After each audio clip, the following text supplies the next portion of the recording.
बीदर विश्वविद्यालय अतिथि व्याख्याता संघ ने अतिथि व्याख्याताओं की मांगों को पूरा करने की मांग को लेकर भालकी तालुके में ज्ञान कारंजी बीदर विश्वविद्यालय हाललीके के सामने अनिश्चितकालीन धरना प्रदर्शन किया और कहा गया कि इन आधुनिक महंगे दिनों में कम वेतन पर गुजारा करना मुश्किल है। हमें साल में केवल 8 महीने वेतन मिलता है, बाकी दिनों में गुजारा करना मुश्किल है।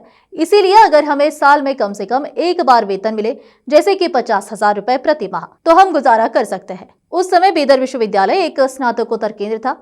उन्होंने एक सत्र के लिए 1,500 रुपए मासिक वेतन दिया, लेकिन उनके पास सभी योग्यताएं थी। बीदर विश्वविद्यालय केवल 36,000 रुपए दे रहा है। इसलिए कम से कम 11 महीनों के लिए विश्वविद्यालय के नियमों के अनुसार केवल 50,000 रुपए प्रति माह दिए जाने चाहिए। हम आपसे अनुरोध करते हैं कि चिंतित अतिथि व्याख्याताओं की आजीविका के लिए सेवा सुरक्षा प्रदान करें। इसलिए हम आपसे अनुरोध करते हैं कि अगले शैक्षणिक सत्र के लिए अतिथि व्याख्याताओं की नियुक्ति के लिए जिन व्याख्याताओं पर साक्षात्कार नहीं हुआ है, उन्हें जारी रखें।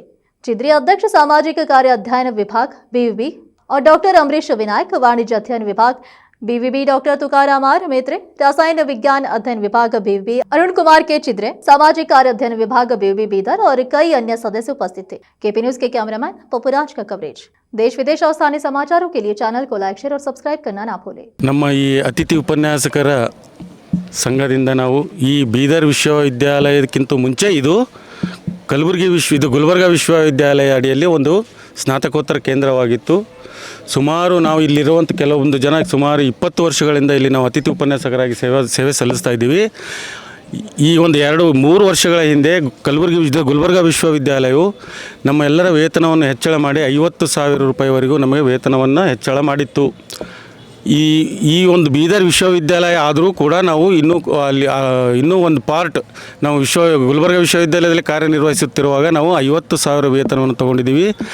ಅದಾದ ನಂತರ ಬೀದರ್ ವಿಶ್ವವಿದ್ಯಾಲಯ ಇಂಡಿಪೆಂಡೆಂಟ್ ಆದಮೇಲೆ ಇವರು 50 ಮಾಧ್ಯಮಗಳ ಮುಖಾಂತರ ನಾನು ಕೇಳಿಕೊಳ್ಳೋದೇನೆಂದರೆ, ಈ ಬೀದರ್ ವಿಶ್ವವಿದ್ಯಾಲಯ ಬೀದರ್ನಲ್ಲಿ ಅತಿಥಿ ಉಪನ್ಯಾಸಕರು ಸುಮಾರು ವರ್ಷಗಳಿಂದ ನಾವು ಸೇವೆ ಸಲ್ಲಿಸ್ತಿದ್ದೆವು.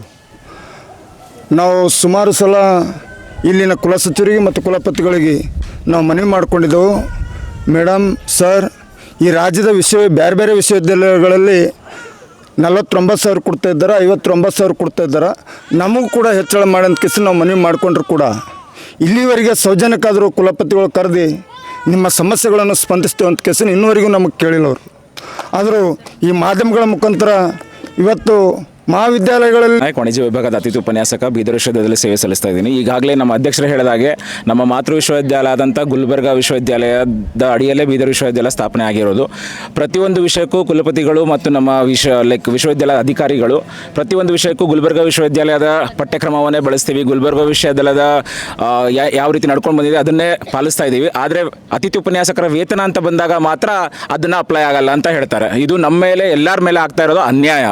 ಸೊ ಇದನ್ನು ನಾವು ಇವತ್ತು ಧರಣಿ ಮುಖಾಂತರ ಅವ್ರಿಗೆ ಆಲ್ರೆಡಿ ಮನವಿ ಸಲ್ಲಿಸಲಾಗಿದೆ. ಈ ಧರಣಿ ಮುಖಾಂತರ ಇದನ್ನು ಅವ್ರಿಗೆ ಇನ್ನೊಂದು ಸರಿ ತಿಳಿಸ್ತಾ ಇದ್ದೀವಿ.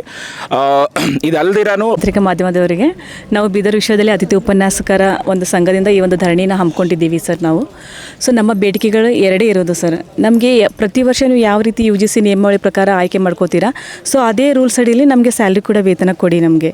ಯಾಕಂದರೆ ಬೇರೆ ಯೂನಿವರ್ಸಿಟಿಯಲ್ಲೆಲ್ಲ ಪರ್ ಅವರ್ಸ್ 1 ಗಂಟೆಗೆ 1500 ಸ್ಯಾಲ್ರಿ ಕೊಡ್ತಾರೆ. ಸೊ ನಮ್ಮಲ್ಲಿ ಅದು ಇಲ್ಲ. ಸೊ ನೀವು ಅವರಿಗೆ ನಾವು ಕೂಡ ಅತಿಥಿ ಉಪನ್ಯಾಸಕರು, ಅವರು ಕೂಡ ಅತಿಥಿ ಉಪನ್ಯಾಸಕರೇ ಆಗಿದ್ದಾರೆ. ಸೊ ಹೀಗಾಗದಾಗ ಸೊ ಜೀವನ ಮಾಡಲಿಕ್ಕೆ ತುಂಬ ಕಷ್ಟ ಆಗುತ್ತೆ. ಕೆಲವೊಬ್ಬರು ಏಕೆ ಎಲ್ಲರಿಗೂ ಸೇರಿಸಿ ಸರ್ ಇದು ಪರಿಸ್ಥಿತಿ ಇರೋದು, ಸಮಸ್ಯೆ ಇರೋದು. ಸೊ ಹಾಗಾಗಿ ದಯವಿಟ್ಟು ನಾವು ಎಕ್ಸ್ಟ್ರಾ ಏನು ಕೇಳ್ತಾ ಇಲ್ಲ. ನಮ್ಮ ಬೇಡಿಕೆಗಳಿರೋದು ಎಲ್ಲ ಯೂನಿವರ್ಸಿಟಿಯಲ್ಲಿ ಏನಿದೆ ಅದೇ ರೂಲ್ಸ್ ಪ್ರಕಾರ ಕೇಳ್ತಾ ಇದ್ದೀವಿ. ಅದನ್ನು ತಾವು ಮನಗಂಡು ನಮ್ಮ ಮನ್ನಣೆಗೆ ಹೋಗೊಟ್ಟು ನಮ್ಮ ಒಂದು ಬೇಡಿಕೆಯನ್ನು ಈಡೇರಿಸಿ ಅಂತ ನಾವು ವಿಶ್ವವಿದ್ಯಾಲಯ ಕುಲಪತಿಗಳಿಗೆ ತಮ್ಮೆಲ್ಲರ ಮೂಲಕ ಕೇಳ್ಕೊತಾ ಇದ್ದೀನಿ ಸರ್. ಡಾಕ್ಟರ್ ಶಶಿಕಲಾ, ಮಹಿಳಾ ಅಧ್ಯಯನ ವಿಭಾಗ.